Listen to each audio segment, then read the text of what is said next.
नमस्कार, मैं हूं संजय शर्मा। आप देख रहे हैं 4 PM न्यूज़ नेटवर्क। बांग्लादेश के हालात भारत के लिए बहुत चिंताजनक है। बांग्लादेश में जो कुछ हो रहा है, जो कुछ हुआ वो भारत के लिए ठीक नहीं है।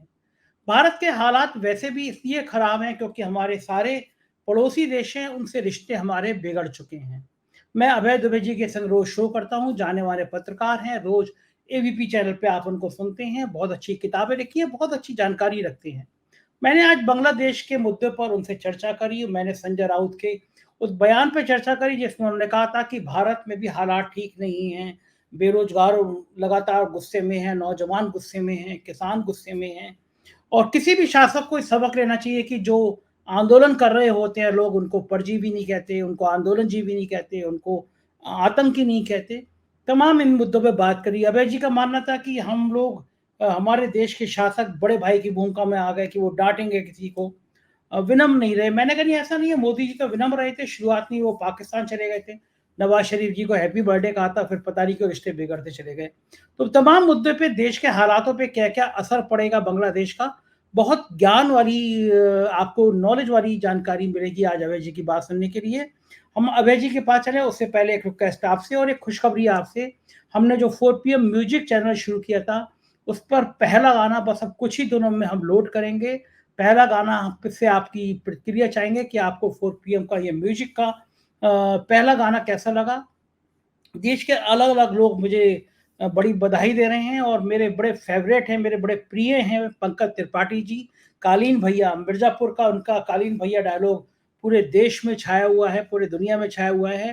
पंकज जी ने मेरे लिए जो शुभकामनाएँ दी हैं, वो मेरे लिए बड़ी अमूल्य है। सुनाता हूँ पंकज जी ने क्या कहा 4 PM म्यूज़िक चैनल के लिए।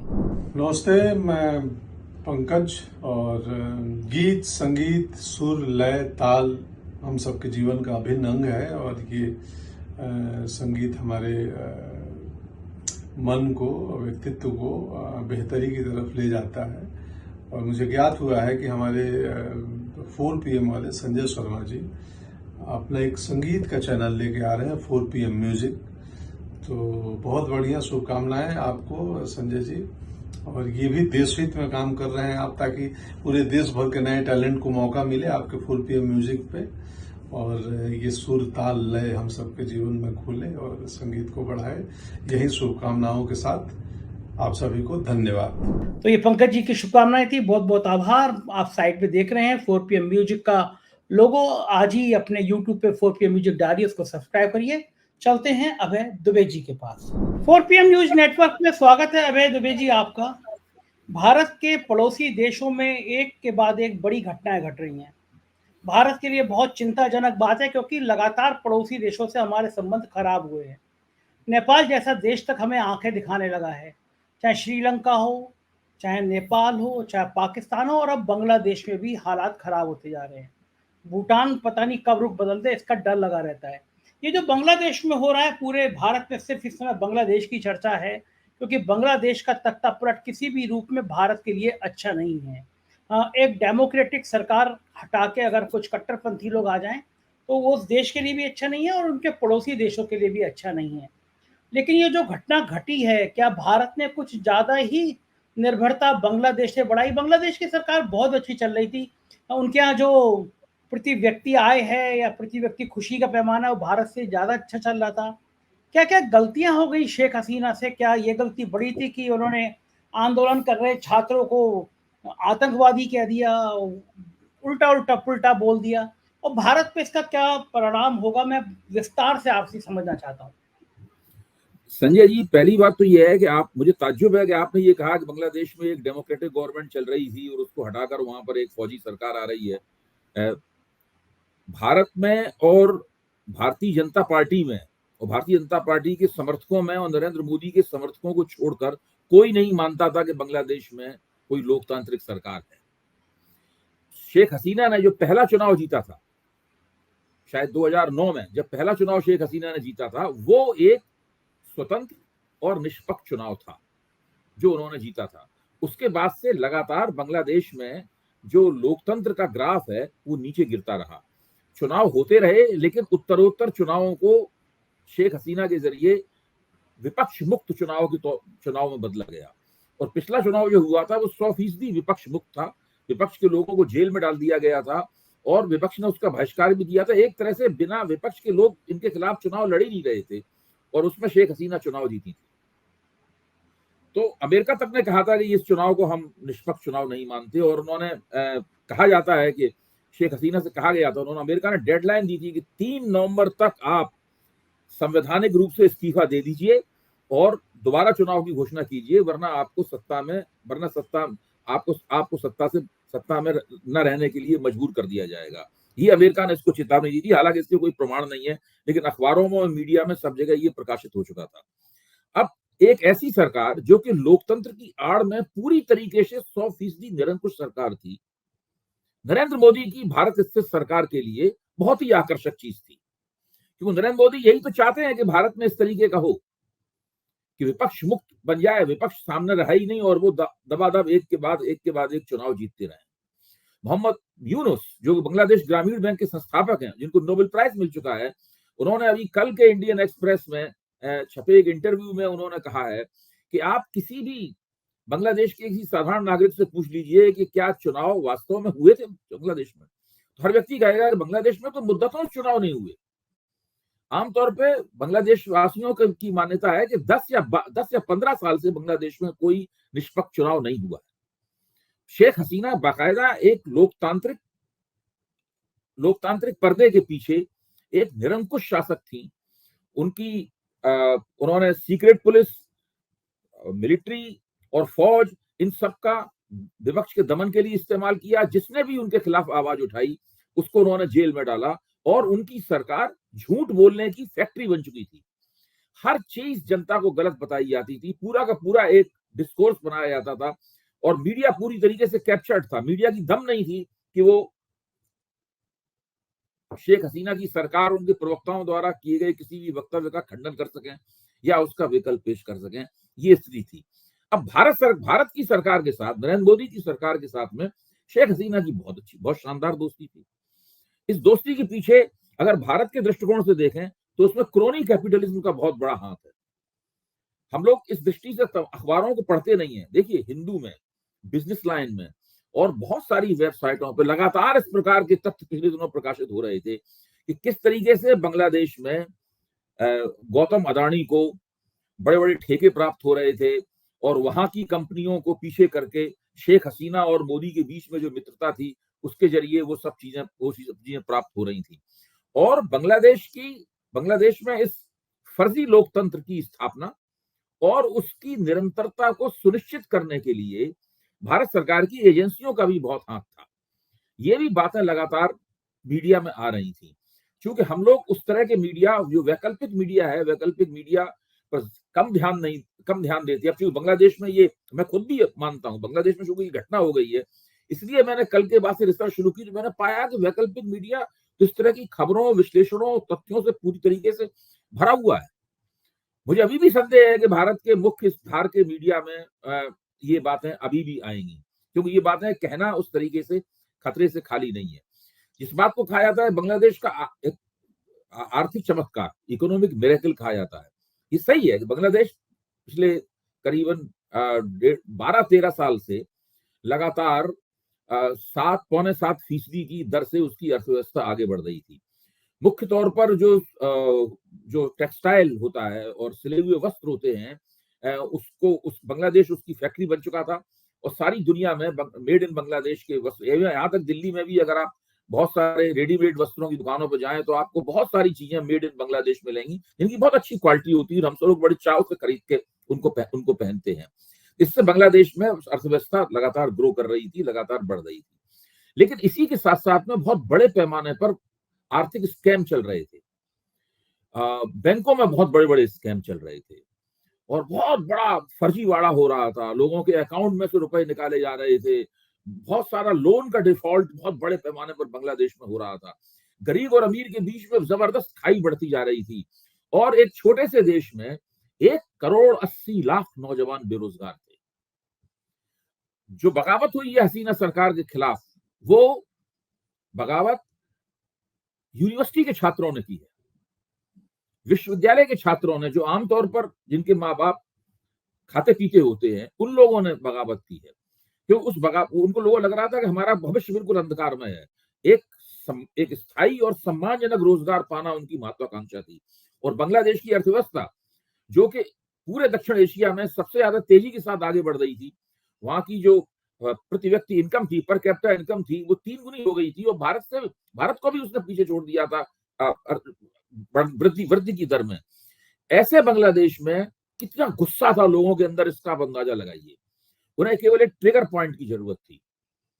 इस जंगल में से चिंगारी आग लगा देती है, उसी तरह जैसे ही शेख हसीना ने सन 71 का जो मुक्ति संघर्ष था बांग्लादेश का, उसमें भाग लेने वाले स्वतंत्रता संग्राम सेनानियों और उनके रिश्तेदारों और उनकी संतानों के लिए नौकरियों में आरक्षण घोषित किया, वैसे ही आग लग गई चारों तरफ। लोगों को रोजगार नहीं मिल रहे हैं और आप लोगों को नौकरियों में आरक्षण। और वो फिर आग इतनी जबरदस्त रूप से लगी कि सुप्रीम कोर्ट ने उस आरक्षण को निरस्त कर दिया। उसके बावजूद आंदोलन बंद नहीं हुआ और उस आंदोलन ने फिर लोकतंत्र के समर्थक आंदोलन की शक्ल ले ली। क्योंकि असली समस्या डेफिसिट ऑफ डेमोक्रेसी था बांग्लादेश में। लोग पिछले 15 साल से लगातार निरंतर लोकतंत्र के नाम पर जो दमन हो रहा था, उस दमन से बिल्कुल आजिज आ चुके थे। यहाँ तक शेख हसीना ने आंदोलनकारियों के बारे में जनता से अपील की थी कि ये लोग रजाकार है। रजाकार वो थे जिन्होंने 71 में मुक्ति वाहिनी के लोगों के ऊपर अत्याचार किए थे। रजाकारों ने, रजाकार है, उनको लोहे की रॉडों से पीटो, लोहे की छड़ों से पीटो, ये शेख हसीना ने लोगों से कहा था। अब आप देखिए क्या हुआ। एक ऐसी शासक जिसके बारे में माना जाता, भारतीय मीडिया सब ऐसा मान के चलाता ही तो इस आंदोलन से निपट लेंगे, और यहां तक कि पहले पन्ने पर खबर भी नहीं छपती थी। आज पहले पन्ने पर खबर छपी है। कल के अखबारों को आप देखिए, आप टीवी मीडिया को तो छोड़ दीजिए, कल के अखबारों को देखिए, सब में 9वें और 10वें पेज पे खबर है कि बांग्लादेश में बहुत ज्यादा प्रदर्शन हो रहे हैं और पुलिस और मिलिट्री के फौज के दमन से 100 लोग मारे गए हैं। ये 100 लोग मारे या नहीं, खबर 10वें पृष्ठ पर मिलेगी आपको। पहले पन्ने पर खबर तक नहीं थी, क्योंकि लोगों ने मान लिया था कि शेख हसीना इस पूरे मसले से निपट लेंगी, ज्यादा कुछ उसमें होने वाला नहीं है, थोड़ी लोग हाय तौबा मचाएंगे और उसके बाद फिर मामला इस तरह 15 साल से चल रहा है, उसी तरीके से ठीक तरीके से चलता रहेगा। तो ये स्थिति थी। अब मेरे ख्याल से देश में जो एनडीए सरकार है उसकी भी आंखें खुल जानी चाहिए, क्योंकि केवल ग्रोथ के आंकड़े दिखाकर, जबरदस्त बेरोजगारी और महंगाई के साथ में आप लोकतंत्र को नहीं चला सकते। ये एक बहुत बड़ा संदेश है जो भारत के शासकों को, चाहे वो सत्ता में हो चाहे वो विपक्ष में हो, सबको ये संदेश मिलना चाहिए। इसी तरीके से आप पड़ोसी देशों में अपनी जो आपकी जासूसी संस्थाएं हैं, जो आपकी इंटेलिजेंस एजेंसी हैं, रिसर्च एनालिसिस विंग और इंटेलिजेंस ब्यूरो, आप इनकी दम पर आप विदेश नीति को नहीं चला सकते। आज विदेश मंत्री जयशंकर संसद में बयान दे रहे थे, बयान के बीच में उन्होंने 2 पंक्तियां चुपचाप उन्होंने उसके अंदर स्मगल कर दी। वो पंक्ति है कि बांग्लादेश में माइनॉरिटीज के ऊपर और उनके मंदिरों के ऊपर हमला हो रहा है। कितने हमले हुए, कितने लोग हताहत हुए, ये अभी उन्हें नहीं पता है, लेकिन उन्होंने 2 लाइनें उसके अंदर डाल दी और भारत उसके लिए बहुत चिंतित है। भारत माइनॉरिटीज की सुरक्षा का इंतजाम कर रहा है। वो बाकायदा उन्हें पूरा मौका, ये बात सही है कि बांग्लादेश में हिंदू अल्पसंख्यकों के ऊपर बहुत अत्याचार हुए हैं। तस्लीमा नसरीन का मशहूर उपन्यास लज्जा, आपको याद होगा, वो इसी बात के ऊपर है। इसके लिए बांग्लादेश से उनको कट्टरपंथियों द्वारा निष्कासित किया गया। स्थिति यह है कि सरकार इसका पूरा फायदा उठाने की कोशिश करेगी, उसको हिंदू बनाम मुसलमान का रंग देके कि वहां हिंदू अल्पसंख्यकों के ऊपर मुस्लिम कट्टरपंथी अत्याचार कर रहे हैं। लेकिन मुख्य बात यह है कि दुनिया में कोई भी व्यक्ति जिसको लोकतंत्र से जरा भी प्यार है, वो शेख हसीना का लोकतंत्र का मॉडल जो है उसको लोकतंत्र मानने के लिए तैयार नहीं होगा। बांग्लादेश के तमाम बुद्धिजीवी जो भारत विरोधी नहीं है और भारत को बड़े हमदर्दी की निगाह से देखते हैं, उन सबको इस बात का बहुत दुख है कि भारत सरकार ने शेख हसीना द्वारा लगातार किए जा रहे लोकतंत्र के हनन को लोकतंत्र क्यों करार दिया। जिस वक्त वहां जबरदस्त आंदोलन चल रहा था, भारत सरकार ने कहा ये वहां का अंदरूनी मामला है। तो मोहम्मद यूनिस जैसे लोगों ने, जो लगातार भारत सरकार के और यहाँ के अर्थशास्त्रियों के भी संपर्क में रहते हैं, क्योंकि उन्हें माइक्रो क्रेडिट का बहुत बड़ा इनोवेटर माना जाता है, बहुत बड़ा चैंपियन माना जाता है, जो बांग्लादेश में उन्होंने करके दिखाया, वो एक नमूने के तौर पर लोग उनसे बातचीत करते हैं, उनसे शिक्षा प्राप्त करते हैं। नोबेल प्राइज उन्हें इसीलिए प्राप्त हुआ था। उन्होंने भी कहा कि हम लोगों को इस बात का बहुत दुख है कि भारत जैसे देश ने, जहां पे नियमित रूप से चुनाव होते हैं और आमतौर पर स्वतंत्र और निष्पक्ष चुनाव माना जाता है, वो बांग्लादेश में जो हो रहा है उसका समर्थन करता रहा। तो ये भी अपने आप में एक सोचने की बात है कि मोदी सरकार ने बांग्लादेश की शेख हसीना सरकार को इतना ज्यादा समर्थन क्यों दिया, और पूरे भारत के मीडिया ने हसीना सरकार की जो ज्यादतियां थी, जो लोकतंत्र विरोधी गतिविधियां थी, जो निरंकुशता थी, जो तानाशाही थी और हिंसक किस्म की तानाशाही थी, उस हिंसक किस्म की तानाशाही के सही तथ्यों को अपने श्रोताओं और पाठकों के सामने क्यों नहीं रखा।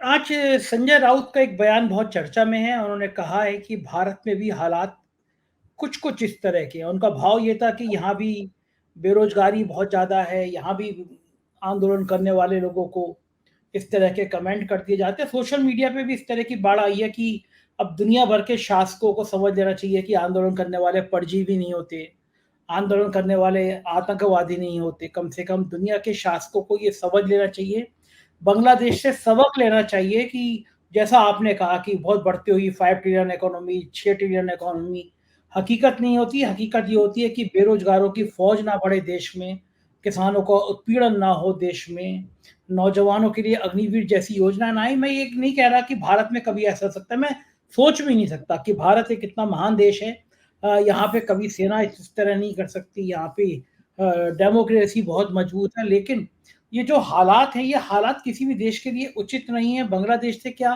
सबक ले पाएगी हमारी सरकार, अभय जी, लगता है आपको? देखिए, हमारी सरकार को अपने सारे रिजर्वेशंस को, अपने सारे जो कुछ भी मन में उनके आग्रह दुराग्रह हों, उनको ताक पर रखकर बांग्लादेश की घटनाओं से सबक लेना चाहिए, पहली बात। उसका कारण क्या है? उसका कारण यह है कि भले ही आपकी अर्थव्यवस्था श्रीलंका की तरह उसका मेल्ट डाउन ना हो, भले ही आपकी अर्थव्यवस्था में जो बेरोजगार हैं वो बांग्लादेश की तरह आचरण ना करें। मैं मानता हूं कि भारतीय अर्थव्यवस्था बहुकेंद्रीय है, बहुमुखी है और बहुत ज्यादा शक्तिशाली है। उसकी बांग्लादेश और श्रीलंका से कोई मुकाबला नहीं किया सकता। भारत की चुनाव प्रणाली भी बहुत मजबूत है और बहुत अच्छी है। मैं मानता हूं कि जो एडीआर ने, एसोसिएशन फॉर डेमोक्रेटिक रिफॉर्म में जो आंकड़े दिए हैं कि भाई जिन निर्वाचन क्षेत्रों में जब वोट गिने गए तो वो जो चुनाव आयोग ने जितने वोट पड़े थे बताया था उससे कम निकले या ज्यादा निकले। मेरा मानना यह है कि धीरे धीरे करके इस समस्या का भी निराकरण होगा। मैं नहीं मानता हूं जनता के बीच में इस तरह की छवि आएगी कि सारे चुनाव गलत थे, उसका भी निराकरण होगा। मैं ये भी नहीं मानता हूं कि भारत में विपक्ष का इतना दमन किया जा सकता है जितना दमन शेख हसीना ने बांग्लादेश में किया था। और भारत में जो डेमोक्रेटिक डेफिसिट भी था वो 2024 के चुनाव में हम देख सकते हैं, उस डेमोक्रेटिक डेफिसिट में भी संशोधन हुआ है। विपक्ष इस समय संसद में आज तक इतिहास में सर्वाधिक शक्तिशाली स्थिति में है। अगर भारत में लोकतंत्र कमजोर होता तो ये ऐसा हो नहीं सकता था। मोदी जी जो चाहते थे कि विपक्ष मुक्त भारत बन जाए और विपक्ष को सारा भ्रष्टाचारी कह के वो कटघरे में खड़ा कर दें और खुद सत्तारूढ़ हो जाएं और 400 सीटें प्राप्त कर लें, ऐसा नहीं हो पाया। इसका मतलब है भारत में लोकतांत्रिक प्रक्रियाएं बांग्लादेश या श्रीलंका या किसी भी देश के मुकाबले बहुत बेहतर स्थिति में है। और इसके लिए हम लोगों को अपने उन फाउंडिंग फादर्स का, जिन्होंने लोकतंत्र की स्थापना की थी, उनका शुक्रगुजार होना चाहिए कि उन्होंने एक इस तरह का ढांचा हमें दिया कि आज तमाम कोशिशों, तमाम कमियों खामियों के बावजूद, तमाम आलोचनाओं के बावजूद भारतीय लोकतंत्र अपने पड़ोसी देशों के मुकाबले कहीं बेहतर स्थिति में है। लेकिन अगर सुधार नहीं हुआ, अगर एडीआर ने जो आंकड़े दिए हैं वोटों की गिनती के, उसकी सही सफाई नहीं आई, अगर ऐसा पक्का बंदोबस्त नहीं हुआ कि अगली बार गिनती होगी तो इस तरह की गलती नहीं होगी, ये सब नहीं हुआ, अगर लोगों को रोजगार देने के पुख्ता इंतजाम नहीं किए गए, सिक्का बंद सुनिश्चित इंतजाम नहीं किए गए, तो धीरे धीरे समस्या यहां भी संगीन होती जाएगी। 1 साल में नहीं, 2 साल में नहीं, 5 साल में नहीं, लेकिन 10 साल में कभी भी हो सकता है। बांग्लादेश में आज जो हुआ है, अगर 10 साल बाद भारत में होता है तो वो कितना दुखद होगा, आप इसका अंदाजा लगा सकते हैं। और अभी आप विश्व बैंक की एक रिपोर्ट पढ़िए, वो रिपोर्ट भी आज या कल ही सामने आई है।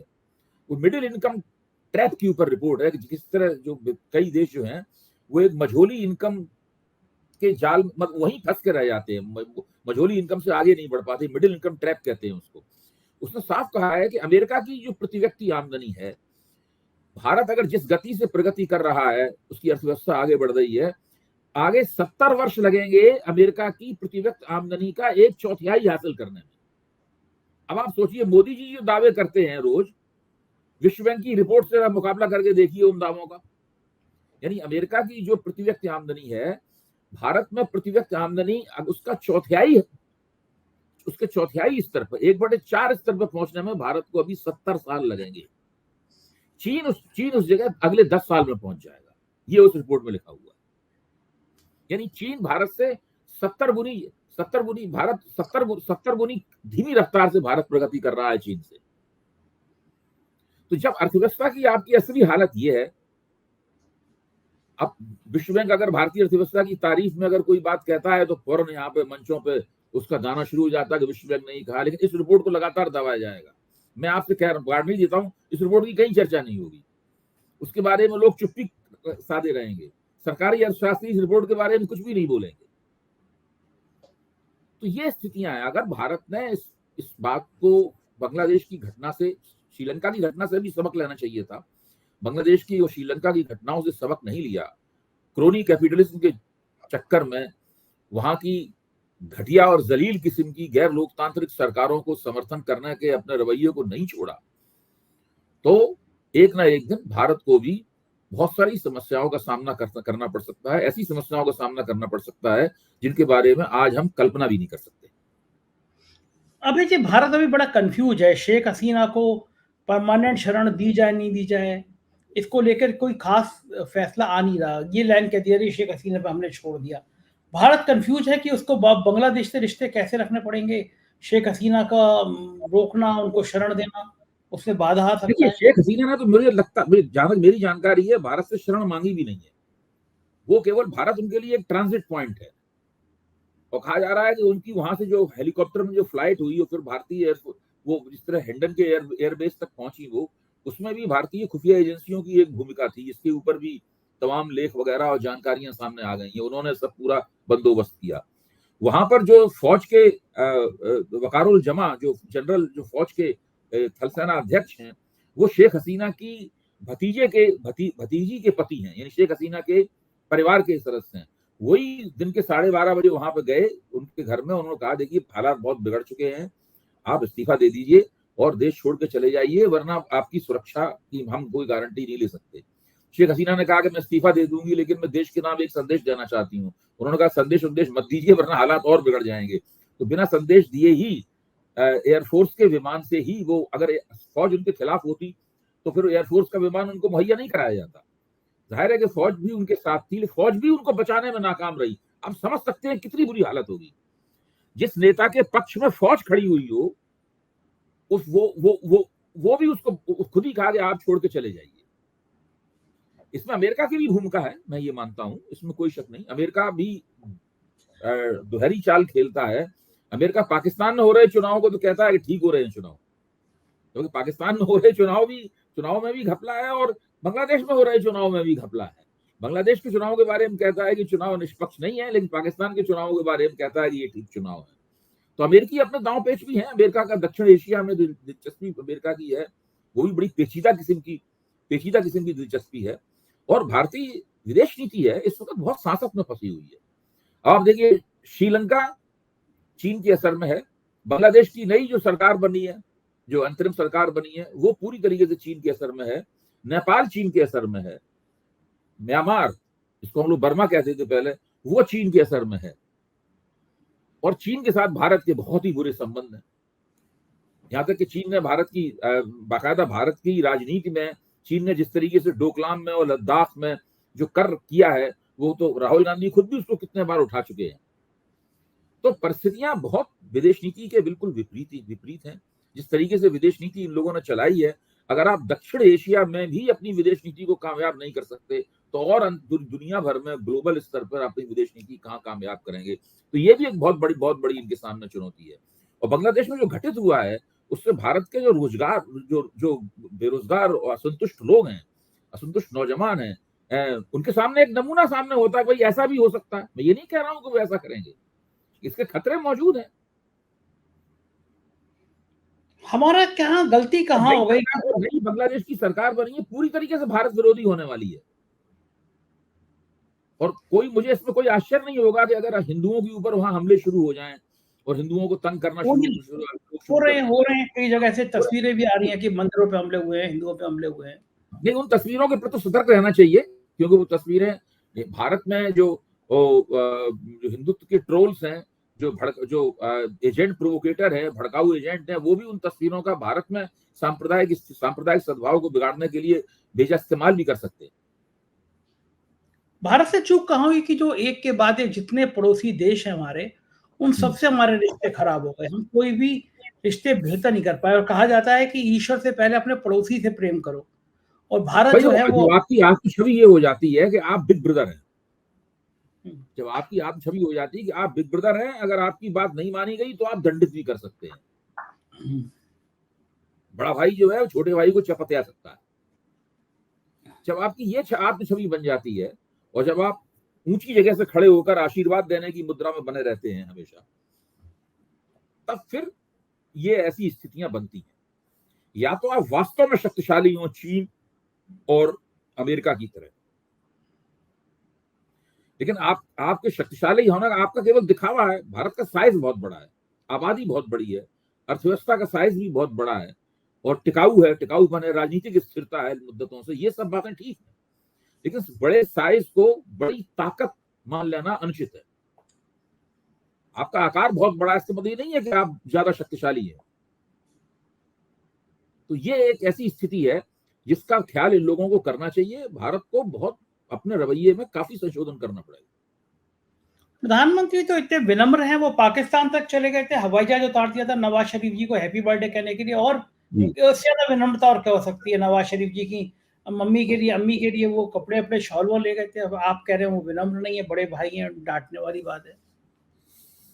देखिए, पाकिस्तान एक तो वो नरेंद्र मोदी के शासनकाल का शुरुआती दौर था।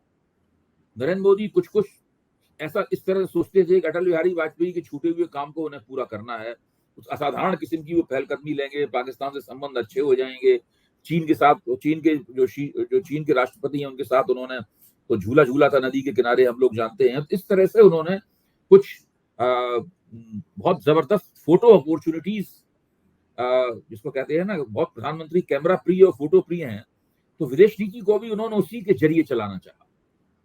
लेकिन विदेश नीति का जो यथार्थ होता है वो बहुत कड़वा होता है, बहुत तल्ख होता है।